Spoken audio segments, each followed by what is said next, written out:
예수님께서는 비유로 제자들과 무리들이 속해 있는 그 주변 사람들에게 말씀을 계속하셨습니다. 한 번만 하신 것이 아니라 그 이후로 계속해서 비유로 말씀하십니다. 두 번째 비유의 말씀이 바로 등불은 등경 위에 두라는 말씀입니다. 21절에서 23절의 말씀을 제가 읽어보겠습니다. 또 그들에게 이르시되 사람이 등불을 가져오는 것은 말 아래나 평상 아래 두려 함이냐 등경 위에 두려 함이 아니냐 드러내려 하지 않고는 숨긴 것이 없고 나타내려 하지 않고는 감추인 것이 없느니라. 들을 귀는 자는 들으라. 예수님께서는 앞에서 씨 뿌리는 사람 비유를 하시고 나서 제자들과 또 함께 있는 사람들에게 비유를 해석해 주셨습니다. 그리고 두 번째 또 비유로 말씀하셨는데 이번에 해석을 안 해주시는 거예요. 왜 해석을 안 하셨을까? 그렇다면 두 번째 등경 위의 등불의 비유는 어떤 의미를 갖고 있는 것일까? 먼저 21절과 22절을 풀어서 말하면 이런 겁니다. 사람이 등불을 가져다가 말 아래나 침상 아래 두지 않는다. 등경 위에 둔다. 등경은 등을 얹혀놓은 촛대를 가리킵니다. 그러니까 빛은 등경 위에 있을 때 그 빛이 온 집안을 비추는 것입니다. 이것은 바로 등불이 있는 이유이기도 합니다. 그렇다면 해석을 이렇게 할 수 있습니다. 등불은 그리스도입니다. 그리스도가 우리에게 오는 것은 나타내려는 것이지 언제까지 숨겨져 있는 게 아니라는 거예요. 결국 그리스도가 가져오신 하나님 나라도 현재는 숨겨져 있지만 끝내는 드러나고야 만다 라고 하신 말씀이에요. 지금 사람들이 예수님을 아직까지는 메시아로 믿질 않아요. 그러니까 아직 그 메시아를 믿지 않음으로 인해서 하나님 나라도 아직 드러나지 않았어요. 근데 결국에는 드러난다는 거예요. 그렇다면 그리스도는 언제 어떻게 드러나는가? 바로 예수가 그리스도이심을 믿는 사람들에 의해서 드러나고 그들에 의해서 하나님 나라가 세워진다는 것입니다. 그래서 그리스도이신 예수님이 드러나는 사건은 하나님이 드러나는 사건이에요. 이거를 조금 어려운 말로 하나님이 계시하신 사건이다. 그래요. 계시는 드러나다라는 뜻을 갖고 있습니다. 그렇다면 이 하나님의 계시는 어떤가? 그 그리스도를 받아들이는 사람에 의해서 비례합니다. 구체적으로 예수가 그리스도임을 믿고 받아들이고 그분의 말씀을 순종하는 사람들에 의해서 하나님의 계시라고 하는 그 예수 그리스도가 세상에 드러난다는 거예요. 그리고 그 복음이라고 하는 예수가 그리스도라고 하는 그 복음이 세상에 드러날 때 하나님 나라가 세워진다는 것입니다. 여기서 그리스도의 역할은 바로 이것입니다. 등불이신 예수님을 내 안과 밖에서 그 빛이 드러날 수 있도록 내가 등경이 되는 겁니다. 이것은 구체적으로 예수님의 말씀에 긍정적으로 반응하고 믿는 것입니다. 그러면 그는 예수님의 말씀을 받아들이게 되고 그 말씀은 믿음의 대상들의 마음밭에 심겨지고 그 심겨진 그 말씀을 통해서 그와 그 주변을 변화시켜 하나님 나라가 세워지는 원리입니다. 예를 들면 우리 교회에 어렸을 때 교회를 다니다가 30년 만에 교회를 나온 분이 계셨다고 칩시다. 근데 이분이 예수를 믿고 우리 교회를 나왔어요. 네. 그러니까 예수를 안 믿었으면 교회를 한번 구경 올 텐데 내가 예수를 믿겠다. 그래서 구체적인 신앙생활을 하겠다는 결단을 하고 우리 교회를 나오게 됐어요. 그리고 나서 뭐가 달라졌는가? 직원들을 대하는 태도가 달라진 거예요. 옛날에는 뭔가 분위기를 깨고 사람들이 좀 이렇게 공감을 할 수 없는 그런 직원을 어떻게 하면 얘를 자를까? 이런 고민을 했다면 예수를 믿고 또 교회를 다니면서 이 친구에게 내가 어떻게 도움을 줄까? 근데 그런 마음으로 바뀌어가는 것이죠. 그리고 심지어는 매출이 좋은 주일날 내가 이 신앙생활을 제대로 하기 위해서 가게 문을 닫아야 되겠다. 그리고 가게 문을 닫으면 어떻게 나만 쉬는 게 아니라 직원도 쉬잖아요. 그러면 교회를 다닐 수 있는 기회도 줄 수 있고, 그리고 주일을 잘 쉬면서 주시는 어떤 하나님의 은총도 있고, 그래서 자기뿐만 아니라 그 주변 그 직원들이 뭔가 더 좋은 기회와 하나님께 나아갈 수 있는 도움을 받을 수 있는 결단을 하게 되는 것이죠. 그러면 어떻게 됩니까? 자기 자신뿐만 아니라 직원들까지도 하나님의 나라가 세워지는 거예요. 하나님은 우리를 보호하시고 인도하시지만, 여러분, 들을 끼가 없는 사람들한테는 그 하나님의 은총은 제한받을 수밖에 없습니다. 그러나 들을 끼를 갖고 예수가 그리스도이심을 믿고 나아가 하나님과 소통하면서 그분의 말씀에 순종하고자 하는 사람은요, 점점 하나님 나라가 확장되는 거예요. 나만 변화되는 게 아니라 나와 함께 있는 사람들이 뭔가 더 좋은 방향으로 제안을 하고 선택을 하는 길을 가는 거예요. 오늘 그분이 마지막으로 주일 가게 문을 오늘 마지막으로 했습니다 하면서 다 끝마치고 오시는데 참 되게 귀하더라고요.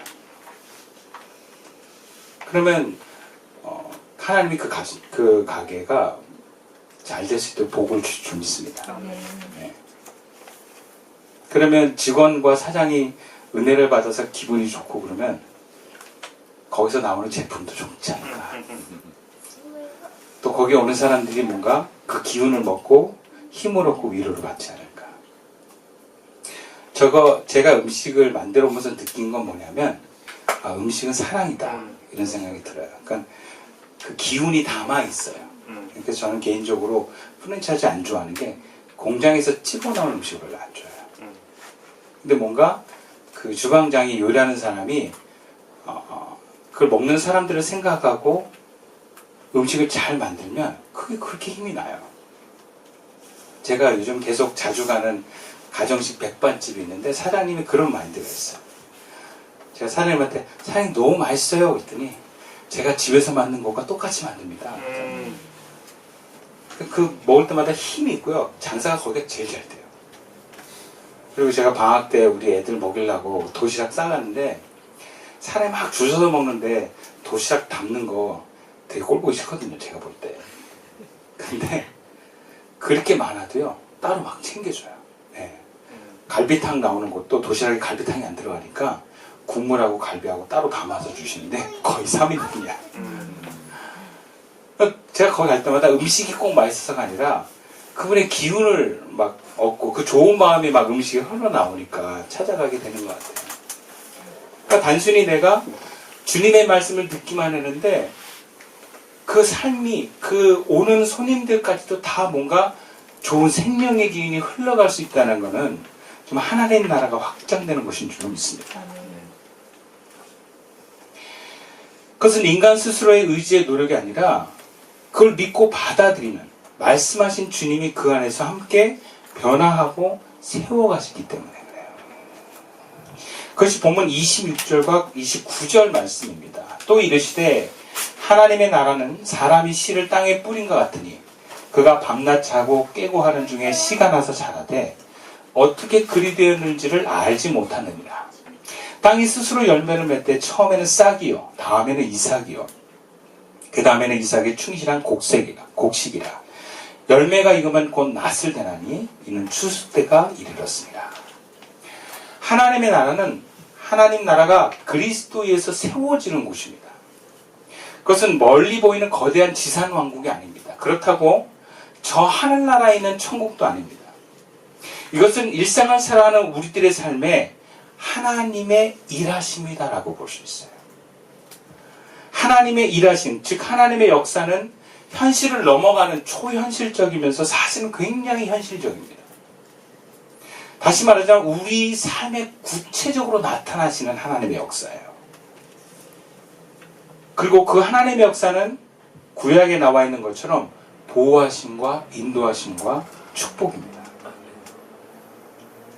그리고 구체적으로 그의 나라를 구현하기 위한 말씀의 씨앗이 사실은 너무 작았고 어떻게 보면은 큰 이야기가 아니어서 보잘것없는 것처럼 보이지만 심겨지기만 하면 그 씨가 자라는 것은 인간의 의지와 노력과는 관계가 없는 하나님의 고유한 역사다.